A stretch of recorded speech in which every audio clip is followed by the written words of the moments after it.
कल हम लोग चैप्टर समाप्त खत्म किया था, उसका एक बार रिवाइज कर लो, ठीक है? उस पर देते हैं। और किसी का कोई डाउट हो तो मुझसे क्लियर कर लो। कौन बोल रहा है? इसका ठीक ठीक। और बताओ तो बच्चा, आप लोग पढ़ाई कर रहे हो? हैं? पढ़ाई कर रहे हो? यही चैप्टर?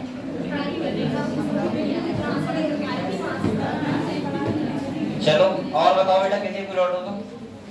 दो डाउट हुए, एक स्टार्टिंग से समझाना है टाइप ऑफ मसल्स, और एक समझाना है स्कल के बारे में, ठीक है? और बताओ किसी बच्चे को कोई डाउट हो तो?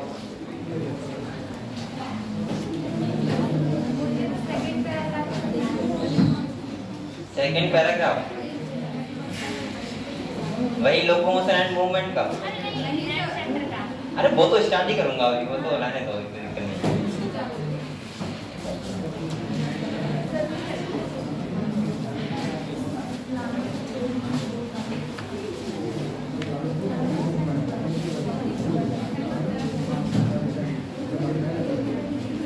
आप लोग मेहनत से पढ़ाई कर रहे हो?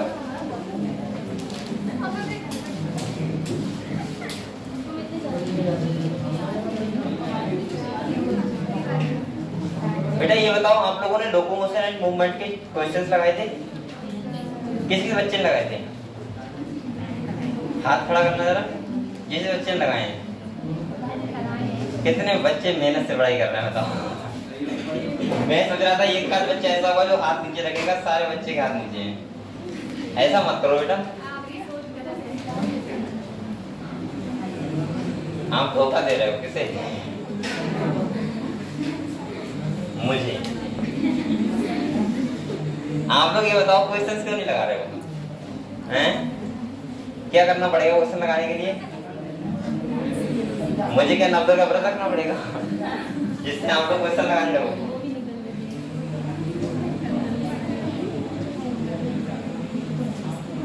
आप लोग थोड़ी और मेहनत करो बेटा, और ज्यादा, ठीक है?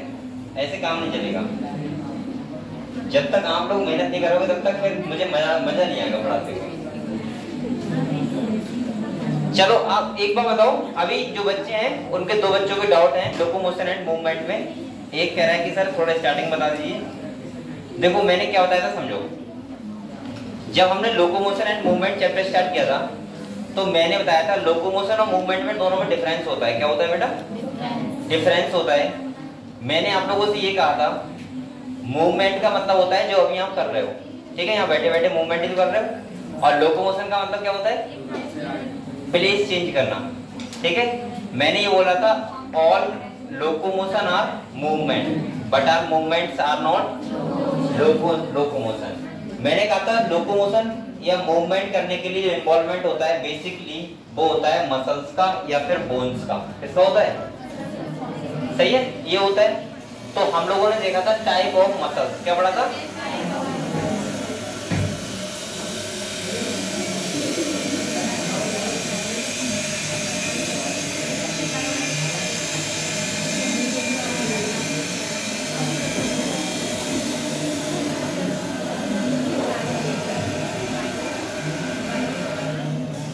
देखो हमने पढ़ा था टाइप ऑफ मसल। मैंने कहा था मसल्स कितनी टाइप की होती हैं? 3 टाइप की। एक होती है स्केलेटल मसल्स, दूसरी होती है कार्डियक मसल, और तीसरी होती है स्मूथ मसल्स या फिर विस्सरल मसल्स। ये बताया था हमने। कार्डियक मसल्स का मतलब इससे हार्ट बना होता है हमारा, और तुम्हारा जो स्केलेटल मसल थी उससे क्या बना होता है? बोन से जो अटैच होती है वो होती है स्केलेटल मसल, और स्मूथ मसल होती है इससे हमारे इंटरनल ऑर्गन बने होते हैं। ये हम लोगों ने पढ़ा था। दूसरा मैंने आपको बताया था कि जो हमारी स्केलेटल मसल होती है वो वॉलंटरी मसल होती है, यानी कि हमारी इच्छा अनुसार काम करती है और कॉन्ट्रैक्शन रिलैक्सेशन करती है, इसीलिए वो कैसी होती है? स्ट्रिएटेड। कैसे होती है? यानी कि उसपे एक्टिन और मायोसिन के फिलामेंट होते हैं, ठीक है? एक्टिन फिलामेंट और मायोसिन फिलामेंट, जिन्हें प्रॉपर बोलते हैं हम लोग डार्क बैंड और लाइट बैंड। ये क्लियर है आप लोगों को? दूसरा था कार्डियक मसल। कार्डियक मसल कैसी होती है? इनवॉलंटरी, यानी कि हमारे इच्छा अनुसार तो हमारा हार्ट कॉन्ट्रैक्ट नहीं कर रहा है ना, इसका मतलब कैसा है? इनवॉलंटरी। लेकिन वहां पे कॉन्ट्रैक्शन रिलैक्सेशन हो रहा है, इसीलिए वो मसल कैसी होती है? स्ट्रिएटेड। कैसी होती है? यानी कि उसपे भी एक्टिन फिलामेंट और मायोसिन फिलामेंट प्रेजेंट होते हैं। इसीलिए हम लोग एक्टिन और मायोसिन जो होता है प्रोटीन उसको बोलते हैं कॉन्ट्रैक्टाइल प्रोटीन। ये क्लियर है आप लोगों को। तीसरा मैंने कहा था जो स्मूथ मसल होती है उस पर कोई भी एक्टिन फिलामेंट और मायोसिन फिलामेंट नहीं होता है, कोई भी लाइट बैंड डार्क बैंड नहीं होता है, इसीलिए वो कॉन्ट्रैक्ट और रिलैक्स नहीं होती है। और वो कैसी होती है हमारी इनवॉलंटरी, वो भी कैसी होती है इनवॉलंटरी होती है और अनस्टेटेड होती है। ठीक है, मैंने कहा था जो मसल्स होती हैं हमारी, मसल्स के अंदर क्या होते हैं, मसल बंडल होते हैं। मसल बंडल के अंदर क्या होता है बेटा, मसल फाइबर, जो दो टाइप के होते हैं, रेड फाइबर और व्हाइट फाइबर। और मसल फाइबर के अंदर बात करें तो होते हैं मायोफाइब्रिल यानी कि लाइट बैंड और डार्क बैंड। ये हम लोगों ने पढ़ा था। इसके बाद मैंने आपको बताया था कि मसल कॉन्ट्रैक्शन हमारा कैसे होता है। तो मैंने कहा था देखो सिंपल सा इतना अभी स्टार्ट किया है काटना होगा।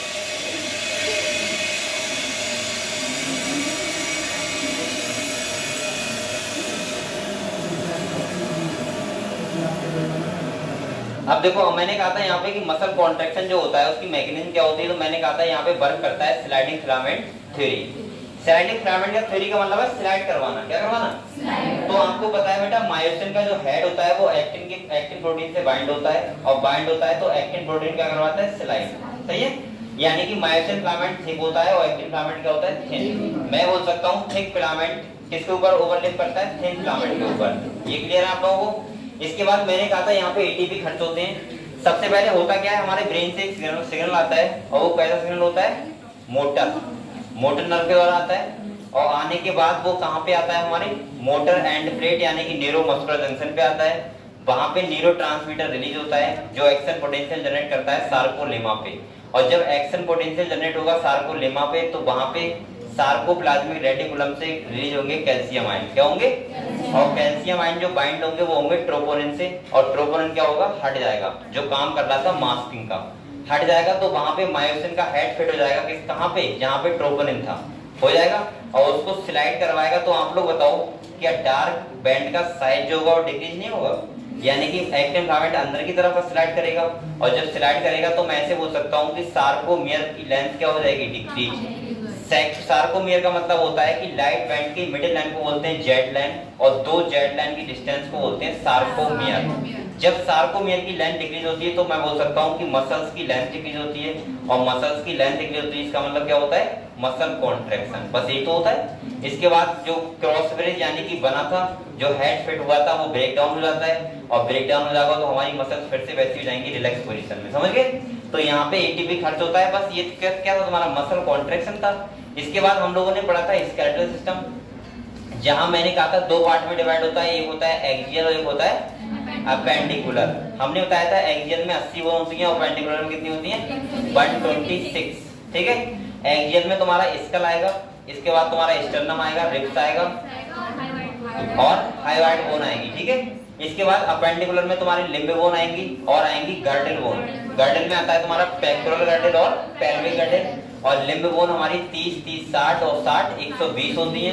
गर्डल में तुम्हारा पेक्टोरल गर्डल में 4 होती है और पेल्विक गर्डल में 2 होती है। ये पढ़ा था हमने। स्कल में मैंने कहा था क्रेनियम वाले पोर्शन में 8 होती है, फेशियल में 14 होती है, ईयर और स्कल में 6 होती है। ये सब पढ़ा था हम लोगों ने यहाँ पे। इसके बाद ज्वाइंट्स के बारे में कल पढ़ाई है। आप बताओ किसी बच्चे को कोई डाउट हो तो? क्लियर? तुमको डायग्राम देखना है, डायग्राम स्कल का, स्कल का डायग्राम है। ठीक ठीक, आप लोग घर पे किसी का रखा हुआ है स्कल, किसी का? अरे ये हो सकता है मेरे घर पे तो रखा हुआ है, इसीलिए मैं बोल रहा हूँ। मैंने एक बार देखा था। किसका है वो? बंदर का, पता नहीं किसका है। ऐसा बोलते हैं छोटा बच्चा पैदा होता है, अगर वो रख दो पास में तो डरता नहीं है। देखो मैं सही झूठ तो ना बोल रहा हूँ। तुम लोगों से नॉलेज तो ज्यादा मुझे है इन चीजों में। है किसी घर पे रखा हुआ? नहीं है, है रखा हुआ। आप कह रहे हैं मैंने कह दिया मेरे घर पे रखा हुआ है, वरना कोई नहीं बता रहा था। मैं ऐसे ही कर रहा हूँ, मेरे घर पे नहीं है।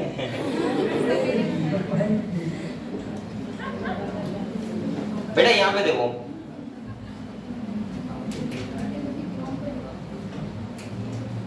ये देखो स्कल का डायग्राम है। किसका है? स्कल का है। यहाँ पे क्या दिखाया गया? देखो ये यहाँ पे टीथ है। क्या है? टीथ। यहाँ पे ये फेशियल है, पूरा फेस बना हुआ है इन बोन से। और ये वाला तुम्हारा क्या है, क्रेनियम। क्या है बेटा, क्रेनियम। मैंने आपसे कहा था क्रेनियम में जो बोन होती है, एक तो एक फ्रंटल होती है, दो होती है पैराइटल, दो होती है टेम्पोरल, एक होती है ऑस्पिटल और एक होती है स्फेनॉइड और एक होती है स्फेनॉइड। टोटल कितनी हो गई, 8 हो गई। इसके बाद जो फेशियल होता है वो हमारी ये वाली लैक्रिमल होती है, नेजल होती है, जायगोमेटिक होती है, मैक्सिला होती है ये वाला, और मैंडिबल लोअर जा। और इसके बाद तुम्हारा क्या होता है, थाइरॉइड। ये टीथ वाला एरिया है, ये तुम्हारा स्किन वाला एरिया है, और ये तुम्हारा क्या है, फेशियल। और इसके अंदर होंगी जो हमें दिख नहीं रही है, वो होंगी ईयर ऑसिकल। क्या होंगी, तो इसका मतलब ये क्या, वो कितनी वन हो गई, 29 होंगी ना। 14 तुम्हारी ये वाली हो गई फेशियल वाली यहाँ पे, और बेटा 8 हो गई क्रेनियम वाली, 14 8 22, और 6 हो गई कान वाली यहाँ पे। कान कहाँ होगा, यही तो होगा। तो यहाँ पे 6 वन होती हैं, और यहाँ पे एक ये हो गई, 29 वन हो गई। इससे बनी होती है हमारी स्कल, खोपड़ी। समझ गए हम लोग। अब हम लोग, ये तो क्लियर हुआ बेटा।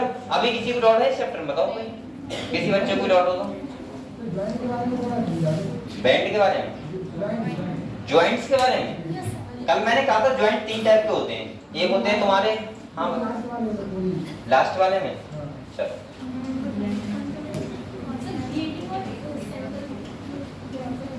क्या, अच्छा ग्लाइडिंग और सैडल जॉइंट है। यहाँ पे देखो बेटा, स्टार्टिंग सुन लो। देखो जो जॉइंट्स होते हैं हमारे, वो 3 टाइप के होते हैं। कितने टाइप के होते हैं, एक होते हैं फाइब्रस जॉइंट, दूसरे होते हैं कार्टिलेजिनस, और तीसरे होते हैं साइनोवियल। देखो फाइब्रस का मतलब होता है जो वो जॉइंट जो बिल्कुल मूवेबल नहीं होते हैं, मूवमेंट नहीं करते। जैसे आपका स्कल ये बना हुआ है, इसका पूरा यहाँ पे कोई बोन है ऐसी जो मूवमेंट करती है, होती है स्टेबिलिटी वगैरह करती है, लेकिन मैं इनकी बात कर रहा हूँ। क्रेनियम हो गया, फेशियल हो गया, इनकी लगभग नहीं करती है। तो यहाँ पे कौन सा होता है बेटा, फाइब्रस जॉइंट। कौन सा होता है, कार्टिलेजिनस का मतलब होता है जो स्लाइटली मूवमेंट करे, बहुत कम मूवमेंट करे। जैसे आपका ये हो गया थोरेसिक चैम्बर, जहाँ पे रिब्स होती है, और स्टर्नम का जो जॉइंट होता है वो होता है कार्टिलेजिनस। इसके बाद वर्टिब्रल कॉलम होती है, जो आपस में वर्टिब्रा होती है, वो सब उनके बीच भी तो मूवमेंट होता है थोड़ा बहुत स्लाइटली, तो वो कौन सा होता है, कार्टिलेजिनस। साइनोवियल जॉइंट का मतलब होता है जहाँ पे साइनोवियल कैविटी हो, मतलब कैविटी हो, उसमें बोन क्या हो, फिट हो। क्या हो, फिट, यानी कि फ्रीली मूवेबल हो। जैसे आपकी उंगलियां हैं, फ्रीली मूवेबल है, देखो। इसके बाद तुम्हारा हाथ हो गया, फ्रीली मूवेबल है। इसके बाद यहाँ से देखो फ्रीली मूवेबल है, यहाँ से फ्रीली है। तो जहाँ पे फ्रीली हो वहां पे कहते हैं साइनोवियल जॉइंट। यहाँ पे साइनोवियल कैविटी होती है। अब इसके टाइप देख लो आप लोग। जैसे पहला मैंने बताया था बॉल एंड सर्किट जॉइंट। कौन सा बताया था बेटा, बॉल एंड सर्किट जॉइंट। यहाँ पे मैंने कहा था सिंपल से याद रखना, जहाँ पे 360 डिग्री पे घूम जाए। जैसे हाथ हो गया ये वाला, यहाँ पे ह्यूमरस और इसके बीच पेक्टोरल गर्डल, और फीमर और पेल्विक गर्डल के बीच कौन सा होता है, बॉल एंड सॉकेट जॉइंट। अच्छा, बॉल एंड सॉकेट को हिंदी में क्या बोलते हैं, कूट एंड संधि। क्या बोलते हैं ना, कुछ बोलते तो है यार, कूटा संधि ऐसे कुछ बोलते हैं। तो ऐसे माना किवाड़ नहीं होती, किवाड़ उसी की तरह रसी होती है और घूमती चारों तरफ। ठीक है, अगले देखो, अगले कह रहा है हिंज जॉइंट। मैंने कहा था जो 180 डिग्री घूमे, ये वाला जॉइंट। कौन सा, ये वाला। अब ये वाला जैसा होता है वैसा यहाँ पे वाला ये वाला होता है। तो ये कौन सा जॉइंट है, हिंज जॉइंट। इसके बाद जो अगला जॉइंट है हमारा वो कौन सा है, पिवट जॉइंट। ये कहाँ होता है, एटलस, और ये थोड़ा स्टार बना दो यहाँ पे, इंपॉर्टेंट है। एटलस और एक्सिस का मैं कह रहा था वर्टिब्रल वाला। जैसे देखो आप लोग बताओ यहाँ पे क्यों थोड़ा इंपॉर्टेंट है, समझ लो। क्योंकि आप लोगों को ये पता है बेटा, वर्टिब्रल कॉलम के बीच जो जॉइंट होता है वो होता है कार्टिलेजिनस। कौन सा होता है, ये तो पता है आपको। हमारी वर्टिब्रा के बीच कौन सा जॉइंट होता है, कार्टिलेजिनस। लेकिन मैंने कहा था, इधर देखो बेटा, मैंने कहा था जो आपकी स्टार्टिंग की जो वर्टिब्रा होती है उन्हें बोलते हैं सर्वाइकल। क्या बोलते हैं, और सर्वाइकल होती है 7। तो मैंने ये कहा था फर्स्ट वर्टिब्रा और सेकंड, सर्वाइकल वाली फर्स्ट और, तो फर्स्ट वाली को बोलते हैं एटलस और सेकंड वाली को बोलते हैं एक्सिस। मैंने ये कहा था जो हमारी खोपड़ी होती है वो एटलस पर रखी हुई है, और एटलस के ऊपर कौन घूमती है, एक्सिस। समझ गए आप लोग। तो ये कह रहा है कि एटलस और एक्सिस वाला जॉइंट वो होता है तुम्हारा कौन सा, प्यूबाइड जॉइंट। कौन सा होता है, प्यूबाइड जॉइंट। समझ गए आप लोग। जो आप लोग ऐसे से कर रहे हो, ऐसे से ऐसे, ये देखो ऐसे कर रहे हो, तो ये किस पे कर रहे हो, एटलस पे। और जब हम लोग ऐसे करते हैं या ऐसे करते हैं तो ये कौन सा है, एक्सिस, यानी कि एटलस घूम रही है एक्सिस पे। अगर आपको ध्यान न रहे तो आप ऐसे ध्यान रखना बेटा। आप लोग बताओ कि आप वर्टिब्रल कॉलम को पूरा ऐसे ऐसे घुमा सकते हो क्या, नहीं घुमा सकते ना वर्टिब्रा को दूसरे से, लेकिन हाँ हम ऐसे कर सकते हैं। देखो मैंने कर रहा हूँ तो इतना तो मूवमेंट हुआ है ना इधर उधर, तो इसका मतलब ऐसी हमारी गर्दन इधर उधर हो सकती है और इधर उधर हो सकती है, समझ गए। तो एटलस किस पे घूम रही है, एक्सिस पे, तो इसका मतलब जो एटलस एक्सिस पे घूम रही है उसका जो कौन सा होता है, पिवट जॉइंट। बकाया बेटा ये दो जॉइंट बची आपको ध्यान ही रहेंगे, ऐसे ध्यान रहेंगे। एक तुम्हारा कौन सा है, ग्लाइडिंग जॉइंट। ग्लाइडिंग जॉइंट होता है कार्पल्स के बीच, जो ये बोन्स हैं इनके बीच आपस में होता है ग्लाइडिंग। और जो लास्ट है तुम्हारा सैडल जॉइंट, ये होता है ये वाली बोन्स और ये वाली बोन्स के बीच, ये समझ गए आप लोग। तो बस ये जॉइंट है। फिर सुनो, बॉल एंड सॉकेट 360 डिग्री। दूसरा कौन सा है बेटा, ये तुम्हारा हो गया हिंज जॉइंट, जो तुम्हारा हो गया 180 डिग्री, ऐसे ध्यान रखना। इसके बाद एटलस और एक्सिस कौन सा हो गया, पिवट जॉइंट। और इसके बाद तुम्हारा दूसरा कौन सा है, ग्लाइडिंग, जो इनके बीच कार्पल्स के बीच, और सैडल जॉइंट कार्पल और मेटाकार्पल। बस हो गए, समझ गए।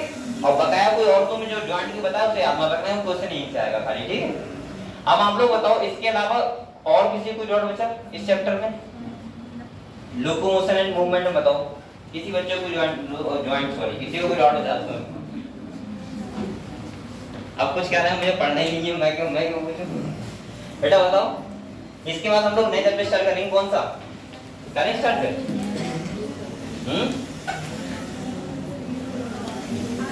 हम लोग नए चैप्टर स्टार्ट करेंगे, कौन सा, न्यूरल कंट्रोल एंड कोऑर्डिनेशन। अगर आप लोगों को कंप्लीट अब स्टार्ट करें तो हम लोग एक बार पानी पी लो, इसके बाद हम लोग आराम से बैठते हैं। मैं पी लूं, तुम तो बैठे ही, पानी है किसी बात सही है। और फिर हम लोग स्टार्ट करते हैं कौन सा, नया चैप्टर, ठीक है। तो एक बार देखो,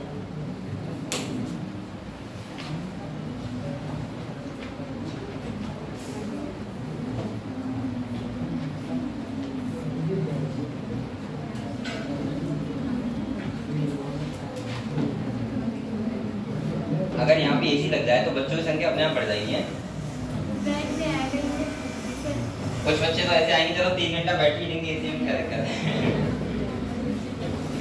जैसे आपने देखा है, अच्छा मैंने कुछ बच्चे ऐसे देखे हैं जो लाइब्रेरी होता है, लाइब्रेरी उसकी एक रात की फीस कितनी होती है, 500। बता गया 500 कितनी होती है, 500। बहुत बच्चे ऐसे होते हैं वहाँ 2 घंटे पढ़ते हैं उसके बाद सो जाते हैं, मस्त एसी चलता होता है, वो रूम में सोएंगे घर पे पंखे में, और वहां कहाँ सोएंगे, एसी में, खाली 500 रुपए महीने में बस मस्त। अब वहां पे ये भी फायदा है कि घर वालों से थोड़ा दूर है, कुछ भी करें वहां पे। मैंने ऐसे बहुत लोग देखे हैं जो, क्योंकि वहां पे जो लाइब्रेरी है ना हमारे कोचिंग बराबर में है,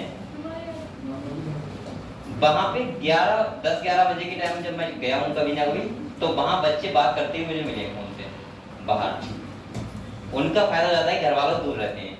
मम्मी पापा रात में कहेंगे कहाँ बात कर रहा है, और जब लाइब्रेरी में पहुंच गए पापा को बता पढ़ाई कर रहा है, वहाँ पे 1 घंटा पढ़े मुश्किल से, और उसके बाद फोन चालू, और वहाँ पे लेके आते हैं, कोई सिगरेट लेके आता है, कोई बीड़ी लेके आता है, मस्त आराम से पीते हैं और सुबह तक, और उसके बाद सुबह सो के आराम से, मतलब 6 बजे पहुंचते हैं घर, मम्मी झाड़ू लगा देंगे, अरे डर आ गया हमारा पढ़ के, मस्त। दिन में भी कुछ नहीं कहते घर वाले, ना पता रात में पढ़ा बेचारा, और वो रात भर इसी मस्त सोया है।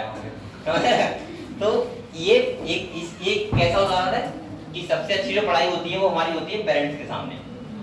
अगर आपके मम्मी पापा घर में हैं और आप उनके सामने पढ़ाई कर रहे हैं तो इसका मतलब आप सबसे अच्छी कर रहे हो। ये आपका गलत सोच सपना है बेटा कि मैं तो बाहर जाऊंगा कानपुर या बाहर रहूंगा घर से बाहर, तो पढ़ाई करके किताबें पढ़ दूंगा। ये मत सोचना कभी भी, किताबें खोलने का भी मौका नहीं मिलेगा। बहुत बच्चे होंगे यहाँ पे सोच रहे होंगे कि यार घर पे इसलिए पढ़ाई नहीं हो पा रही है, हम तो रूम लेके रहेंगे तो पढ़ाई एकदम बहुत करेंगे बिंदास।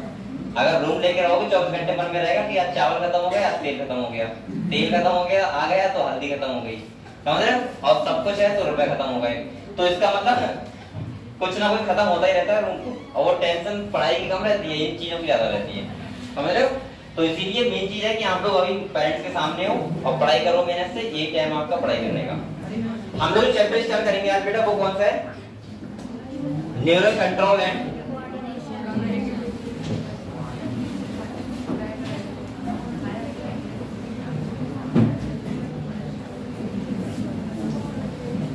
ये चैप्टर नया है, ठीक है।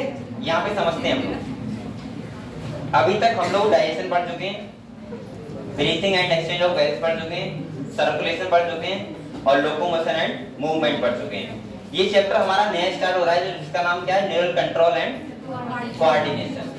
यहाँ पे पहले हम चैप्टर का मतलब समझते हैं। बेटा इस चैप्टर का मतलब है न्यूरल कंट्रोल, मतलब मैं बोल सकता हूँ नर्वस कंट्रोल। क्या बोल सकता हूँ? और दूसरा है कोऑर्डिनेशन। आप लोग कोऑर्डिनेशन का मतलब जानते हो क्या होता है?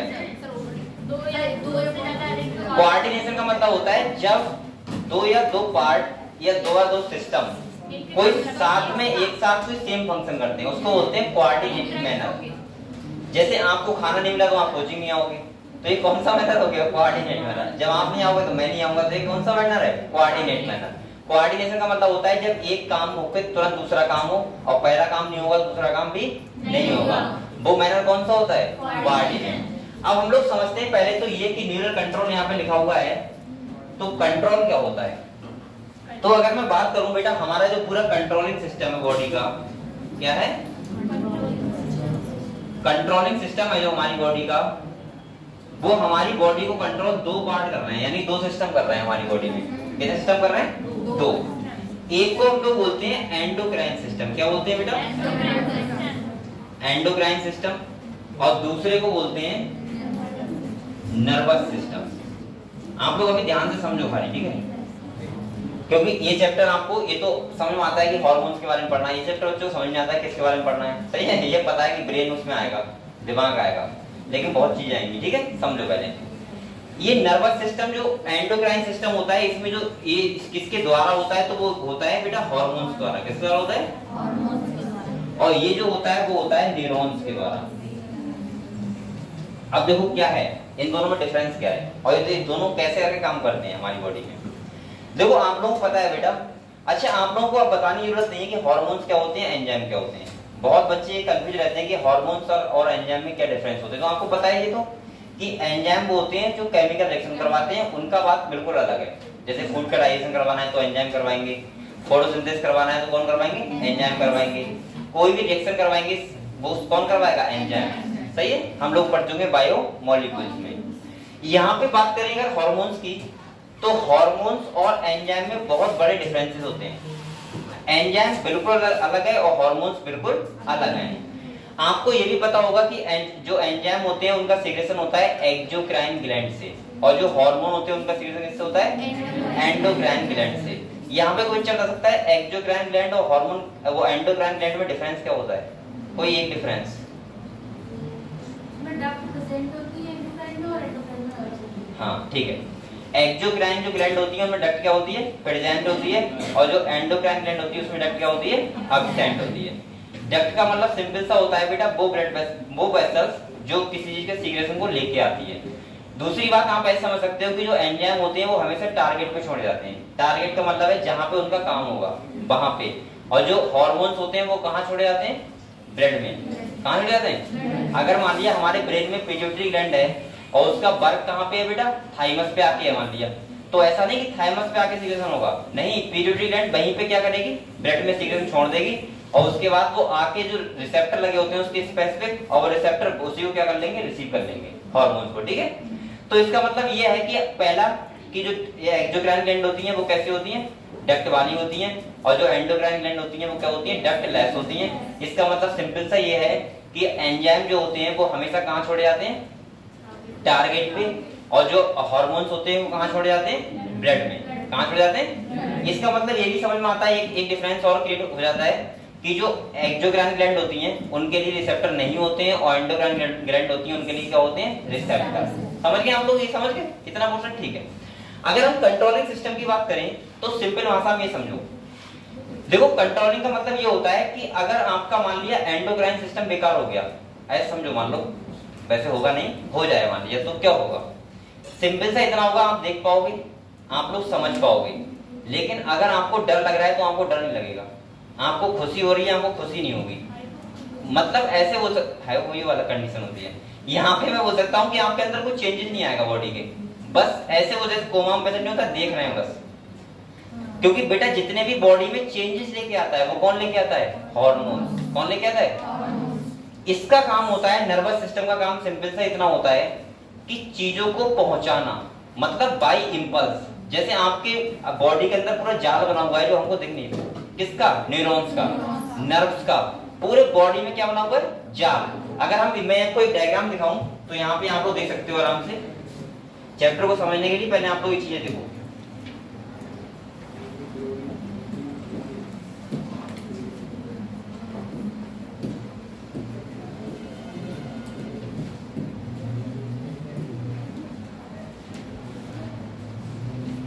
यहाँ पे वाईफाई लगा हुआ है, तुमको पता है बात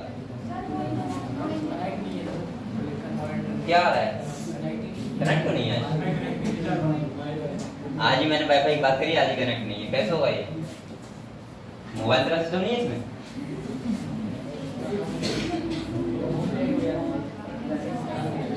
कैसे होगा ये?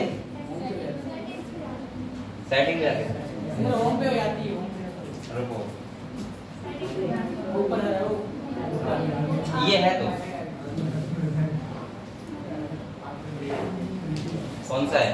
यही तो है, चल रहा है, ठीक है, हो गया कनेक्ट ना? यही तो है। किसी को पासवर्ड चाहिए? नहीं, ऐसे नहीं आएगा ना। पासवर्ड दोबारा से डालेंगे। मुझे पता ही नहीं पासवर्ड। स्कैनर दिखा दूं या तो वीडियो चल रही, वीडियो के बाद दिखा दूंगा, कोई दिक्कत नहीं है। आप लोग आराम से मूवी डाउनलोड कर लेना यहाँ पे। हाँ तो यही तो करो, बैठे बैठे और क्या करोगे? अभी नहीं हुआ है, नहीं हुआ है, छोड़ो अब इतना टाइम मत लगाओ। ये कल चलेगा तो मैं तुम्हें पासवर्ड बता दूंगा। यहाँ बैठ के मस्त आराम से मूवी डाउनलोड करके ले जाओ। मूवी नहीं कर दो फिर डाउनलोड यहाँ पे लेके चलो पढ़ते हैं। मैं आपको क्या बता रहा हूँ, 5G से आती है और तभी वाली मैं क्या बता रहा हूँ आपको, सुनो पहले। मैं ये कह रहा था नर्वस सिस्टम का पूरा जाल बना हुआ है हमारी बॉडी। क्या बना हुआ है? जाल, जो एक एक सेल तक न्यूरॉन हमारा पहुंचा हुआ है। भाई आप लोग बताओ, आपके किसी भी बॉडी के पार्ट में अगर मैं टच कर रहा हूँ हल्के से, मैं नहीं आप करोगे, अगर यहाँ भी टच कर रहा हूँ तब भी मुझे खबर जा रही है ब्रेन तक कि कोई मुझे टच कर रहा है, तो इसका मतलब न्यूरॉन्स हमारा यहाँ भी होगा ना। तो इसका मतलब पूरी बॉडी के हर एक कोने में होता है। आप लोगों ने नाम सुना होगा कॉन्शियसनेस, सुना है? मैंने कहा था लिविंग का डिफाइनिंग फीचर होता है क्या? कॉन्शियसनेस। आप लोग बताओ कॉन्शियसनेस का मतलब क्या होता है? कॉन्शियसनेस का मतलब होता है सिंपल सा, अगर कोई स्टिमुलाई हमें दी जा रही है और अगर कोई इसका रिस्पॉन्स दे रहा है तो उस प्रोसेस क्या बोलते हैं? कॉन्शियसनेस। और मैंने कहा था ये लिविंग का डिफाइनिंग फीचर होता है। अगर किसी के अंदर कॉन्शियसनेस नहीं है तो इसका मतलब वो क्या है? Non living. लिविंग और नॉन लिविंग में ये तो डिफरेंस होता है, वरना रोबोट को भी हम लिविंग बोलते हैं, वो भी सारे काम करता है, लेकिन उसके अंदर क्या नहीं होता है? कॉन्शियसनेस। कॉन्शियसनेस इसके अंदर होता है लिविंग के अंदर। इसीलिए मैंने कहा था बैक्टीरिया से लेके कितने भी हायर और एनिमल्स हो गए, किसी के पास कुछ ना कुछ जरूर होगा जो उसके लिए कॉन्शियसनेस देगा। और कॉन्शियसनेस के लिए सबसे पहले क्या होना चाहिए? न्यूरॉन्स। क्या होना चाहिए? बेटा आप लोग बताओ, आप लोगों ने मान लिया पंखा चल रहा है, आप लोगों को सही लग रहा है, पंखा बंद हो जाएगा, अभी क्या लगेगी? गर्मी। इसका मतलब आपको बाहर से क्या मिल रहा है? स्टिमुलाई, और आपकी बॉडी उसका क्या दे रही है? रिस्पॉन्स। इसका मतलब आपके अंदर क्या है? कॉन्शियसनेस। ये बात समझ गए आप लोग? अब देखो, कोई भी हमारे अंदर इंपल्स जाती है, सही है, कोई भी मेमोरी हो गया, या हम लोग स्पीच बोल रहे हैं, या कोई मोटिवेशन हो गया, या आपका मेमोरी यानी याद रखने वाली चीजें हो गई, या कोई भी चीज जाना बॉडी में, या उसका रिस्पॉन्स देना, ये सब कौन संभालता है? Nervous system. कौन संभालता है? लेकिन उसके अकॉर्डिंग अगर हमारी बॉडी में कोई चेंजमेंट आता है, जैसे सपोज आप लोग गए, आपको सांप दिखा, क्या दिखा? सांप। अब ये मत कहना कि सांप हम पकड़ लेंगे। आप लोग गए, आप लोगों को सांप दिखा, आपने देखा तो एक खबर कहाँ गई? ब्रेन में गई हमारी, और ब्रेन में जाने के बाद हमें क्या लगा? डर। क्या लगा? यानी कि हमें लगा ये डरावनी चीज है, तो हमारे ब्रेन ने काम किया, वहां पे किसने काम किया? नर्वस सिस्टम ने। किसने काम किया? लेकिन तुरंत आपका हार्ट बीट बढ़ गया। क्या बढ़ गया? रेस्पिरेटरी रेट बढ़ गया। अब किसने वर्क किया? हार्मोन्स ने। यानी कि तुरंत हमारे जो ब्रेन है उसने सिग्नल भेजा किसके लिए? हमारे हार्ट के लिए, और हमारे हार्ट की क्या बढ़वाई? Heart beat. समझ गए आप लोग? तो इसका मतलब ये हुआ कि मैं ऐसे कह सकता हूं कि दोनों जो सिस्टम होते हैं वो एक दूसरे के कोऑर्डिनेट मैनर में काम करते हैं। एक सिस्टम के बिना कोई भी काम नहीं हो सकता। जैसे कि ऐसे प्यूबर्टी आती है, बच्चे में क्या आती है? प्यूबर्टी आती है, बॉडी में कुछ चेंजेस आते हैं, कुछ नए नए कैरेक्टर दिखने लगते हैं, वो सब किसकी वजह से होते हैं? हार्मोन्स की वजह से। दूसरा आपको बताया सबसे अच्छा एग्जांपल, जैसे कोई फीमेल प्रेग्नेंट होती है तो आपको बताया 9 मंथ के अंदर बहुत सारे चेंजेस आते हैं बॉडी में, और वो सब चेंजेस किसकी वजह से आते हैं? हार्मोन्स की वजह से। तो मैं साफ साफ सिंपल भाषा में कह रहा हूँ कि अगर बॉडी में कोई भी चेंजेस आता है वो सब किसकी वजह से आते हैं? हार्मोन। यानी कि आपको डर लगता है, आपको प्यार आता है, आपको क्या होता है और क्या होता है? एक्साइटमेंट, गुस्सा आता है, हाँ गुस्सा आता है, और क्या आता है? नफरत, हाँ और फिलहाल जो भी आपकी, जैसे अभी आप हंस रहे हो, ठीक है, तो यहाँ पे भी कौन इन्वॉल्व हो रहा है? हार्मोन। कौन हो रहा है? तो ये सब जो कहानी होती है वो किसकी होती है? हार्मोन्स की। जैसे हमने पढ़ा था ऑटो रेगुलेशन, किडनी हमारी रेगुलेट होती है किसकी वजह से? हार्मोन्स की वजह से। तो ये सब रेगुलेशन जो होता है वो किसकी वजह से होता है? हार्मोन। आपका हार्ट बीट तेज होता है किसकी वजह से? हार्मोन। मतलब जितना भी तेज कम या जितना भी आपकी बॉडी में चेंजेस हो रहा है, जो भी चीजें हो रही हैं वो सब किसकी वजह से हो रही हैं? हार्मोन्स की वजह से। और जो भी सिग्नल जा रहा है आ रहा है, या फिर ब्रेन का पार्ट हो गया, स्पाइनल कॉर्ड का पार्ट हो गया, नर्व का पार्ट हो गया, वो सब किसका है? नर्वस सिस्टम का। मैं ऐसे बता सकता हूँ यहाँ पे कि यहाँ पे इन्वॉल्व होते हैं हार्मोन्स और वहां पे होते हैं न्यूरॉन्स। ये दूसरा अगर मैं बताऊं तो ये वाला बेटा शॉर्ट टाइम के लिए होता है। किसके लिए होता है? वो सॉरी लॉन्ग टाइम के लिए। कौन सा वाला? ये एंडोक्राइन। और वो कैसा होता है? शॉर्ट टाइम के लिए। यानी कि उसका जो इसका टाइम पीरियड होता है वो कैसा होता है? बहुत ज्यादा होता है। अगर एक बार सीक्रेशन हो गया तो ये थोड़े देर में हल्के से कम होगा, लेकिन उसका कैसा होता है? बहुत फास्ट होता है। हाँ, तुरंत अगर हुआ तो तुरंत उसका क्या रिस्पॉन्स मिलेगा। समझ गए आप लोग? तो हम लोग आज जो इस चैप्टर में पढ़ेंगे वो बेटा क्या पढ़ेंगे? Nervous system. और नर्वस सिस्टम का जो स्मॉलेस्ट स्ट्रक्चरल और फंक्शन रिलेटेड है उसे क्या बोलते हैं? न्यूरॉन्स। तो सबसे पहले हम लोग किसके बारे में पढ़ेंगे? न्यूरॉन्स के बारे में। जैसे मैंने आपको हार्ट सिस्टम के बारे में बताया बेटा, आप लोग बताओ लंग्स का अगर हम स्मॉलेस्ट यूनिट देखें तो क्या होता है? एल्वेलाई। अगर लीवर की बात करूं तो क्या होता है? Hepatic lobules. क्या होता है? मैंने कहा ध्यान रखना, हेपेटिक सेल नहीं होती, हेपेटिक लोब्यूल्स होता है। और दूसरा मैंने कहा था किडनी, नेफ्रॉन। कौन होता है? ऐसे ही हमारा अगर नर्वस सिस्टम की बात करें तो कौन होता है बेटा? न्यूरॉन। समझ गए आप लोग? तो चैप्टर स्टार्ट करें आज। ठीक है, तो आप लोग किताब निकालो, हम लोग पढ़ते हैं न्यूरल कंट्रोल एंड कोऑर्डिनेशन।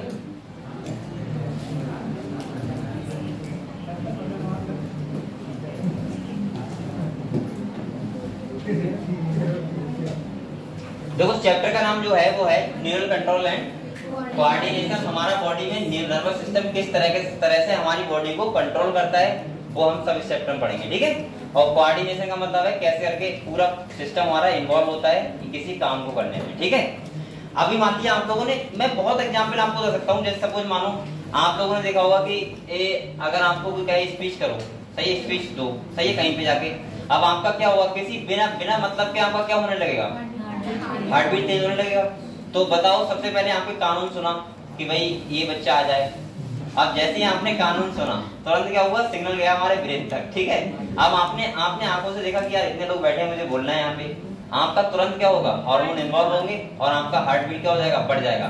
हालांकि आप वहां पे ये सोचते हैं कि बेटा कम हो जा, बोलना ही है मुझे, जाके भूल ना जाऊंगी जाके। ऐसा होता है कि हम लोग हार्ट बीट तेज हो तो हम लोग भूल जाते हैं कुछ चीजें। होता नहीं होता है कि अरे भूल ना जाए तो हम मन में सोचते हैं भाई कम हो जा, बोलना तो है ही मुझे जाके। अब मैंने एक कहानी भी सुनाई थी, एक बार मैंने नाम लिखा दिया था बहुत, कहाँ पे? फंक्शन में, बहुत छोटा था। और उसके बाद पता नहीं हुआ कि फिर मैं इतना लोगों के सामने बोलूंगा बाद में। ये बात है 7th and 6th की, जो होता नहीं है फंक्शन होता है 15 अगस्त तो 26 जनवरी। तो हमारे स्कूल में ऐसा होता था कि बच्चे जाके गाना सुनाते थे माइक पे जाके। हमने भी नाम लिखवाया, हम भी सुनाएंगे। और जब हमें पता लगा कि हमारा नाम आने वाला है, हम पहले ही चले गए सर के पास, हमने नाम काट दो, कुछ भी कर दो, नाम काट दो मेरा। इतना हार्ट बीट तेज था कि अगर मैं चला जाता तो पता नहीं क्या क्या चलो अगले देखो। अब मैं बोल सकता हूँ कि कितने भी लोगों के सामने पहले नहीं था ये हिम्मत। ठीक है? लेकिन कुछ लोगों का जो जाते रहते हैं, फंक्शन करते रहते हैं, उनको ज्यादा कोई दिक्कत नहीं होती है। ठीक, लेकिन फिर भी होती है। अच्छा, ऐसा कोई बच्चा यहाँ पे जिसने कभी भी कोई स्टेज परफॉर्मेंस ना किया होगा आज तक? बहुत लोगों को लग रहा है। तुमने सबने किया है? क्या किया तुम लोगों ने? बताओ। बहुत लोगों ने नहीं किया होगा। बेटा जो पहली बार जब वो लोग करेंगे तो तुम देखना तुम्हारी हालत क्या हो। इसीलिए लाइफ में छोटी छोटी चीजें करते रहनी चाहिए। जब भी मौका मिले, किसी के सामने बोलने का मौका मिले तो आप लोग बोला करो, ऐसे नहीं शांत बैठे तब भी। चलो, और कुछ लोग तो यहाँ पे बहुत कुछ मतलब स्टेज परफॉर्मेंस कर चुके हैं ऐसी चीजों में। ठीक है? आरती बेचारी बहुत करती है। चलो यहाँ पे पढ़े बेटा, हम लोग neural control and coordination start करें। ठीक है? मैं इसीलिए आराम से पढ़ा रहा हूँ, आपका आराम से इसके लिए टाइम बहुत है। ठीक है? आज वैसे हमारा जो पीरियड है वो है लोकोमोशन एंड मूवमेंट का, लेकिन जब हम अगले चलना है थोड़ा तो चलने दो। ठीक है? कोई दिक्कत नहीं है, लेकिन आराम से पढ़ो, जल्दबाजी मत करो, लेकिन समझ के चीजें पढ़ो। और आप लोग घर पे बेटा याद भी करते रहो। ठीक है? देखो यहाँ पे क्या है, बोलो मत। कह रहा है एज यू नो, आप लोग जानते हो, कह रहा है the functions of the organ. Organ system in our body must be coordinate to maintain homeostasis. इसका मतलब जानते हो क्या होता है? होम्योस्टेसिस इसका मतलब होता है स्थिर बनाए रखने के लिए, बैलेंस बनाए रखने के लिए कोई चीज। चल लिख लो हिंदी इसकी, स्थिर बनाने के लिए। ये कह रहा है कि बेटा आपकी बॉडी को मेंटेनेंस यानी कि एक स्थिर तरीके से वर्क कर सके, कॉन्टिन्यू तरीके से वर्क कर सके कोई चीज। अगर जैसे आपने देखा होगा कुछ लोग कहते नहीं फिलो में ये हो गया, वरना वैसे नहीं होता, ऐसा होता नहीं है। वो फिलो का मतलब होता है जब वो फिलो में होता है तो उस टाइम पे उसका बॉडी वैसा ही रहता है और वो मेंटेन रहता है, तो उसी हिसाब से काम वो करता रहता है। तो यहाँ पे कह रहा है बेटा जो हमारी बॉडी के फंक्शंस होते हैं या ऑर्गन सिस्टम होता है उसको स्थिर बनाने रखने के लिए या बैलेंस बना रखने के लिए हमारी बॉडी में बहुत सारे कोऑर्डिनेट मैनर में क्या होते हैं? फंक्शन होते हैं। क्या होते हैं? फंक्शन होते हैं। अगले कह रहा है coordination is the process through which two or more organ interact and complement the function of one another. यहाँ पे सिंपल भाषा में कह रहा है कोऑर्डिनेशन का मतलब होता है जहाँ पे एक या दो ऑर्गन एक साथ मिलकर कोई स्पेसिफिक फंक्शन को करें, सही है, अंजाम दें, उसको क्या बोलते हैं? कोऑर्डिनेशन। आप लोग बताओ बेटा अगर आप रेस लगा रहे हो सपोज और आपका रेस्पिरेटरी रेट बढ़ गया, सही है, ब्रीथिंग रेट बढ़ गया, तो आप लोग बताओ कि आपकी कार्डियक एक्टिविटी नहीं बढ़ेगी? अब कार्डियक एक्टिविटी सोचे मैं इतना ही रहूंगी, उसको बढ़ जाने दो तो काम चल पाएगा क्या? नहीं चल पाएगा, यानी हार्ट अटैक वाली कंडीशन आ जाएगी। तो इसका मतलब यह है कि हमारा दोनों सिस्टम क्या कर रहे हैं काम? वर्क कोऑर्डिनेट मैनर में। समझ रहे कोऑर्डिनेट क्या होता है? जैसे अभी आपका मान लिया मैंने कहा था सपोज आपको गुस्सा आता है बहुत तेज, तो आपका क्या क्या होता है? आपका पिंपल डायरेक्ट हो जाता है, पसीना आने लगता है, सही है, आपके हेयर खड़े हो जाते हैं, बाल खड़े हो जाते हैं, इसके बाद लगता है क्या करता हूं, ठीक है।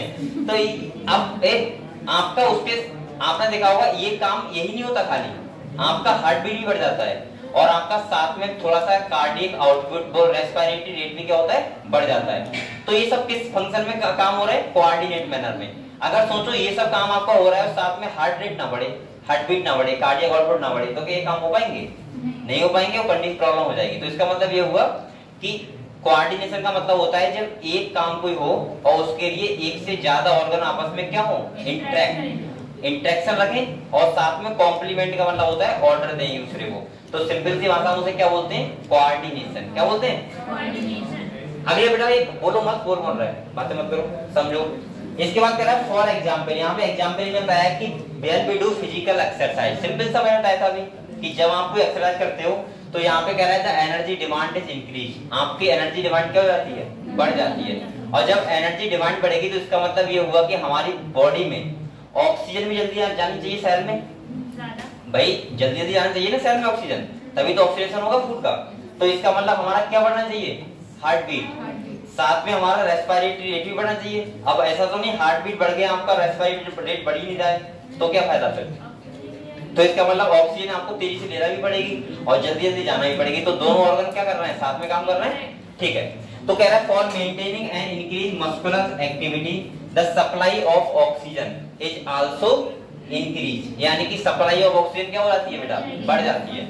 और कह रहा है increase supply of oxygen necessitates an increase in the rate of respiration, heart beat and लिखा है increase blood flow by blood. अब आप लोग बताओ सिंपल से भाषा में इसने कहा है कि अगर हम एक्सरसाइज कर रहे हैं और एक्सरसाइज के लिए हमें क्या चाहिए? एनर्जी। क्या चाहिए? ज्यादा चाहिए। और जब ज्यादा चाहिए तो सेल को बेटा ऑक्सीजन ज्यादा चाहिए, भाई ऑक्सीजन तभी तो होगा फूड का। तो ऑक्सीजन ज्यादा से ज्यादा के लिए हमने क्या बढ़ा दिया? हार्ट बीट बढ़ा दिया, हार्ट रेट बढ़ा दिया। अब हार्ट रेट के लिए बढ़ा तो दिया, लेकिन ऑक्सीजन जल्दी से आना भी तो चाहिए ब्लड में, तो उसके लिए हमें क्या बढ़ाना पड़ेगा? Respiratory rate. तो इसका मतलब ये हुआ कि सारे जो ऑर्गन है हमारे एक दूसरे के साथ किस मैनर में काम कर रहे हैं? कोऑर्डिनेट मैनर में। इसी को बोलते हैं कोऑर्डिनेशन।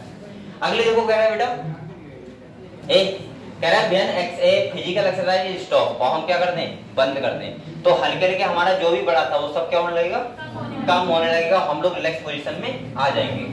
तो यहाँ पे क्या है? Return to their normal condition thus the function of muscle, lungs, heart, blood vessels, kidney and other organ are coordinate while performing physical exercise. अब आप लोग बताओ बेटा ऐसा भी नहीं होता कि आपका हार्ट बीट तो बढ़ गया और सब कुछ बढ़ गया, रेट बढ़ गया पूरा, लेकिन जब आपने एक्सरसाइज बंद कर दी तो ऐसा तो नहीं कि आपका हार्ट बीट फिर भी लगातार धड़क ही रहा है तेजी से और रेस्पिरेट बहुत कम हो गया। हल्के हल्के सारे सिस्टम क्या हो जाते हैं? नॉर्मल हो जाते हैं और हम लोग रिलैक्स पोजीशन में आ जाते हैं। समझ गए आप लोग? ये होता है कोऑर्डिनेट मैनर। कोऑर्डिनेट मैनर का मतलब होता है साथ में वर्क करना। क्लियर हुआ बेटा? ठीक। जैसे आप लोग भी कोऑर्डिनेट मैनर में बहुत सारे वर्क करते हो, करते नहीं करते हो? तुम लोग तो नहीं करते हो। अगली देखो, यहाँ पे और क्या कह रहा है बेटा? देखो, in our body the neural system. कौन सा सिस्टम बेटा? न्यूरल का मतलब नर्वस सिस्टम, और दूसरा लिखा है एंडोक्राइन सिस्टम। एंडोक्राइन सिस्टम का मतलब हार्मोनल वाला जो कंट्रोल होता है वो वाला। कह रहा है jointly coordinate and integrate all the activity of the organ so that they function in a synchronised fashion. यानी कि हम बोल सकते हैं एक साथ ये क्या करते हैं, वर्क करते हैं, नर्वस सिस्टम और साथ में क्या है, एंडोक्राइन सिस्टम। क्लियर? यानी कि मैंने साफ साफ कहा है बेटा कि अगर आपके हार्ट बीट बढ़ेगी तो उसके लिए सिग्नल लेके कौन आएगा? Nervous system. और जो बढ़ाएगा हार्ट बीट उसमें कौन इन्वॉल्व होगा? हमारा हार्मोन्स। ऐसे ही आपका रेस्पिरेटरी रेट बढ़ाना है तो वहां पे कौन इन्वॉल्व होगा? हार्मोन्स वगैरह। आपका ब्लड वेसल्स का रेट डायमीटर बढ़ाना है तो कौन इन्वॉल्व होगा? हार्मोन्स। मतलब मैं ऐसे बोल सकता हूँ कि नर्वस सिस्टम के बिना हार्मोन, जो हमारा हार्मोनल कंट्रोल है वो नहीं हो सकता हार्मोन्स के द्वारा, और हार्मोन नहीं होगा तो इसके बिना नर्वस सिस्टम क्या है? बेकार है।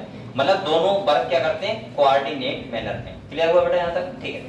अगले कह रहे हैं the neural system provides an organised network of point to point connection आप फॉर अ क्विक कोऑर्डिनेशन। आप लोग बताओ बेटा कि आपका ऐसा है कि न्यूरल सिस्टम पूरा पॉइंट टू पॉइंट का मतलब है हर जगह है बिल्कुल? ऐसा तो नहीं कि आपका कोई ऐसा उंगली भी है जहाँ पे कोई सिग्नल आता ही ना हो? तो ऐसा तो नहीं किसी का कि ऐसा कोई जगह हो बॉडी की पार्ट जहाँ सिग्नल ना आता हो?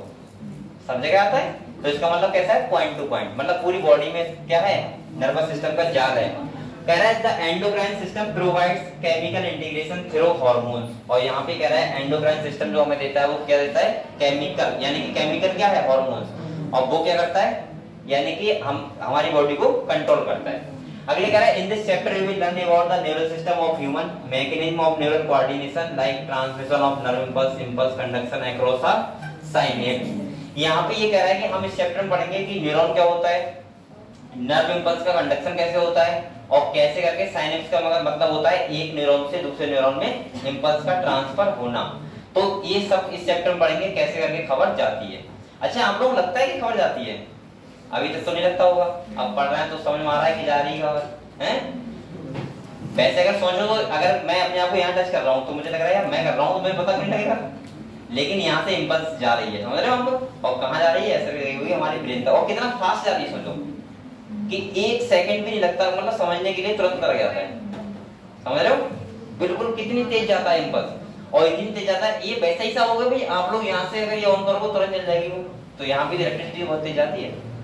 तो आप लोग समझ गए ऐसे यहाँ पे क्या होता है? इंपल्स का ट्रांसमिशन यानी कि कंडक्शन, और जो किसके द्वारा होता है बेटा? न्यूरॉन्स के द्वारा। ठीक है, अभी हम समझेंगे इस चीज। अगले देखो, अब आते हैं हम लोग किस पे बेटा? Neural system. अभी आप लोग ये बताओ, नर्वस सिस्टम चैप्टर के बारे में समझ गए? बेसिक समझ गए क्या होता है नर्वस सिस्टम में? हम सिंपली सा पढ़ेंगे कि नर्व का इंपल्स का ट्रांसमिशन कैसे होगा, कैसे करके न्यूरॉन्स खबर को भेजते हैं, कैसे करके खबर आती है, कैसे हमारा ब्रेन वर्क करता है, कैसा हमारा स्पाइनल कॉर्ड, ये सब हम इस चैप्टर में पढ़ेंगे डिटेल में। ठीक है, अगले बात आती है बेटा न्यूरल सिस्टम यानी कि तंत्र का तंत्र। जैसे हमारा डाइजेस्टिव सिस्टम होता है, जैसा हमारा रेस्पिरेटरी सिस्टम होता है, जैसा हमारा सर्कुलेटरी सिस्टम होता है, वैसा ही टाइप का होता है हमारा नर्वस सिस्टम। यहाँ पे सिंपल से जो वर्क करते हैं वो कौन होते हैं? न्यूरॉन्स। क्या होते हैं बेटा? न्यूरॉन्स। ठीक है, यहाँ पे देखो कह रहा था neural system of all animals is composed of highly specialised cell of called, इसको क्या बोलते हैं बेटा? न्यूरॉन्स। मैंने कहा था यहाँ पे न्यूरॉन जो होती है वो smallest structural and functional unit होती है किसकी? नर्वस सिस्टम की। अच्छा, आपने यही पढ़ा होगा लॉन्गेस्ट सेल कौन सी होती है? नर्व सेल यानी कि न्यूरॉन। देखा है आपने? सेल वाले चैप्टर में देखा होगा, लंबी लंबी एक सेल होगी, वो कौन सेल होती है? न्यूरॉन। अगले कह रहा है which can detect, receive and transmit different kind of stimuli. इसके अंदर एक क्षमता होती है कि ये किसी भी टाइप की स्टिमुलाई क्या कर ले? रिसीव। क्या कर ले बेटा? रिसीव कर ले, और उसको क्या कर दे? ट्रांसफर कर दे। कहां तक? हमारे ब्रेन तक। मतलब जहां तक पहुंचाना है खबर वहां तक क्या कर दे? ट्रांसफर। ये किसके अंदर कैपेबिलिटी होती है? हमारे न्यूरॉन्स के। आप लोगों को सिंपल सा पता होगा, मैंने एक बार कल बताया था आप लोगों को, अगर आपको समझना है कि सर ये कैसे वर्क करता है या वो कैसे करता नहीं है कि कब नहीं करेगा, तो आपने सिंपल सा पैरालाइज वाला आदमी देखा होगा बेटा, उसके अंदर ब्लड ट्रांसफर भी होता है, सब कुछ होता है, ब्लड वेसल्स में ब्लड सर्कुलेट भी करता है, सब कुछ होता है, बस खाली क्या नहीं जाती खबर। खबर का मतलब है वहां पे क्या नहीं होता, नर्व न्यूरॉन्स के द्वारा क्या नहीं होता, नर्व कंडक्शन नहीं होता, नर्व इंपल्स ट्रांसफर नहीं होती। और जब वो नहीं होगी तो वो सोचता तो है ब्रेन से कि मैं भेजूं खबर, लेकिन वो उस ऑर्गन तक पहुंचेगी नहीं तो वर्क कैसे करेगा भाई। अगर मैं अभी इसी ये जो तार है, वायर है, इसको मैं काट दूं तो क्या जलेगी? यहाँ से तो मैं कितना भी इलेक्ट्रिसिटी तेज कर दूं, लेकिन वो सही है, लेकिन फिर भी नहीं जलेगी। तो ऐसा ही सिंपल सा तरीका है कि हमारे पास क्या आता है, पूरा एक सिग्नल आता है और बाकायदा हमारा तब हमारा बॉडी क्या करता है, वर्क करता है। क्लियर हुआ? तो यहाँ पे सिंपल भाषा हम कह रहे हैं, देखो कह रहा है neural organisation very simple in lower invertebrates. आप जानते हो इन्वर्टिब्रेट्स क्या होते हैं सभी लोग? अब पूछूंगा ये बात, क्योंकि एक बार मैंने ये बात और पूछी थी, ये बताएगी। हाँ ये बताओ, खाली सिंपल सी बात पूछ रहा हूँ एट का, बताओ वर्टिब्रेट और इन्वर्टिब्रेट में डिफरेंस क्या होता है? हाँ सही है। इन्वर्टिब्रेट्स कौन होते हैं? हाँ एग्जाम्पल। हाँ हाँ हाँ सही बेटा। इन्वर्टिब्रेट्स कौन होते हैं? मैं बोल सकता हूँ जिनके पास वर्टिब्रल कॉलम एब्सेंट होती है, यानी कि मैं सिंपल भाषा में बोलूं तो कोरिफेरा से लेके हेमी कॉर्डेटा, और अगर इन्वर्टिब्रेट में भूल मत जाना यूरोकॉर्डेटा और सेफेलोकॉर्डेटा, ये भी क्या है, इन्वर्टिब्रेट है, लेकिन ये कॉर्डेट भी है। कैसे हैं? यूरोकॉर्डेट और सेफेलोकॉर्डेट। अब बेटा बार बार ये बात तो नहीं बता करूंगा ना, अब क्लियर है आप लोगों को? इन्वर्टिब्रेट और कॉर्डेट में मैंने डिफरेंस बताया था नॉन कॉर्डेट्स में। मैंने कहा था जो कोरिफेरा से लेके हेमी कॉर्डेटा तक वो नॉन कॉर्डेट भी हैं और इन्वर्टिब्रेट भी हैं, क्योंकि नोटो कॉर्डेट नहीं तो वर्टिब्रल कॉलम कहां से बनेगी? दूसरा मैंने कहा था कॉर्डेट्स में यूरोकॉर्डेटा और सेफेलोकॉर्डेटा, ध्यान है आप लोगों को? ध्यान है? यूरोकॉर्डेटा और सेफेलोकॉर्डेटा जो सब फाइलम थे उनमें नोटोकॉर्ड तो होती है लेकिन वर्टिब्रल कॉलम नहीं, इसीलिए उनको भी हम लोग बोलते हैं इन्वर्टिब्रेट्स। क्या बोलते हैं? इन्वर्टिब्रेट्स। सही है। इसीलिए वहां पे एक पॉइंट था बहुत अच्छा, all vertebrates are chordates but are chordates are not vertebrates. Simple ध्यान रखो, ठीक है। तो यहाँ पे कह रहा है बेटा कि neural organisation very simple in lower invertebrates, यानी कि जो इन्वर्टिब्रेट्स होते हैं उनमें कैसा होता है, सिंपल होता है। अब आप लोग बताओ, मैंने कब आपको बताया था कि हाइड्रा के पास ब्रेन होता है? बताया था क्या? नहीं बताया था। यानी कि क्रेनियम प्रेजेंट ही हमारा कॉर्टेक्स में होता है, तो ब्रेन कहां से होगा? लेकिन उनके पास फिर भी कुछ ना कुछ न्यूरॉन्स होते हैं। क्या होते हैं बेटा? न्यूरॉन्स। तो यहाँ पे कह रहा है जैसे हाइड्रा, क्या कह रहा है? It is composed of a network of neurons. इनके पास क्या है? न्यूरॉन्स का नेटवर्क है। बेटा आप लोग यहाँ पर रीडिंग करना में अभी आए।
तो आप लोगों ने यहाँ पे क्या देखा कि जो इन्वर्टिब्रेट्स होते हैं, यानी कि जैसे हाइड्रा, क्या बताया हमने?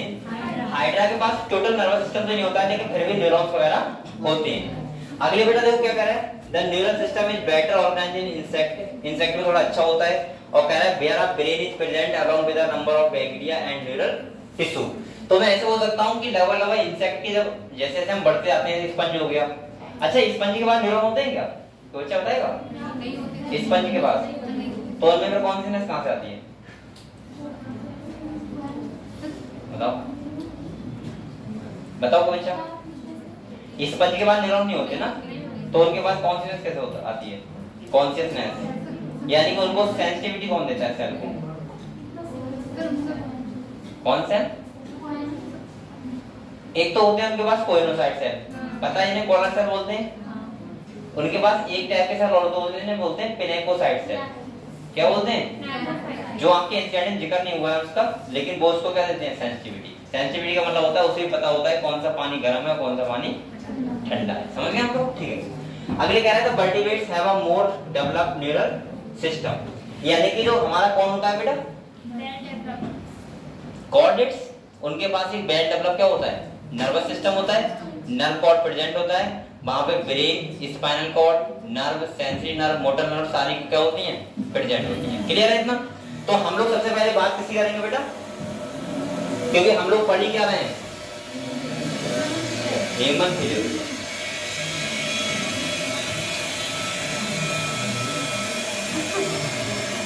अब यहाँ पे देखो, एक जो मैंने एक बार आपको ये करवा चुका हूँ, ह्यूमन नर्वस सिस्टम कितने पार्ट में डिवाइड होता है, एक बार मैं फिर बता दे रहा हूँ, फिर हम लोग इसको पढ़ेंगे। देखो समझो, ह्यूमन नर्वस सिस्टम जो हमारा होता है बेटा, ह्यूमन नर्वस सिस्टम होता है दो पार्ट में डिवाइड। कितने पार्ट में होता है? अगर हम बात करें यहाँ पे ह्यूमन नर्वस सिस्टम, तो कितने पार्ट में डिवाइड होता है? दो पार्ट में। एक होता है तुम्हारा कौन सा बेटा? एक होता है सीएनएस,